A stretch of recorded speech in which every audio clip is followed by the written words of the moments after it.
माधव दास जी भगवान जगन्नाथ जी के एक परम भक्त थे। वे पुरी में रहते थे और हर दिन भगवान जगन्नाथ जी के दर्शन करके ही अन्न जल ग्रहण करते थे। उनका नियम था कि जब तक वे भगवान जी के दर्शन नहीं कर लेते तब तक वे कुछ नहीं खाते थे। एक बार पुरी में भारी वर्षा और तूफान आया। पूरा क्षेत्र जलमग्न हो गया और श्री जगन्नाथ मंदिर के द्वार बंद कर दिए गए। माधव दास जी बहुत चिंतित हुए क्योंकि वे भगवान जी के दर्शन किए बिना भोजन नहीं करते थे। उन्होंने मंदिर के पुजारियों से प्रार्थना की, लेकिन उन्हें बताया गया कि मंदिर का द्वार तब तक नहीं खुलेगा जब तक मौसम शांत नहीं हो जाता।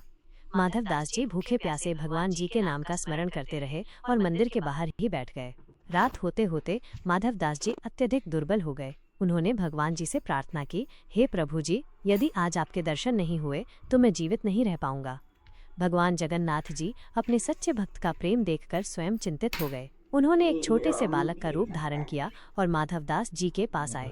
बालक ने कहा, बाबा तुम इतने भूखे क्यों बैठे हो?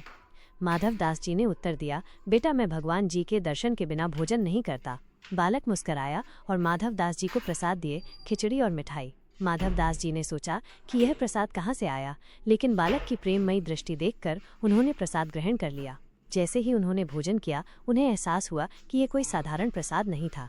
ये तो स्वयं भगवान जगन्नाथ जी का दिव्य भोग था। जैसे ही उन्होंने बालक की ओर देखा वो अदृश्य हो चुका था। माधव दास जी समझ गए कि स्वयं भगवान जगन्नाथ जी ने आकर उन्हें दर्शन दिए और भोजन कराया। इस कथा से हमें ये शिक्षा मिलती है कि भगवान जी अपने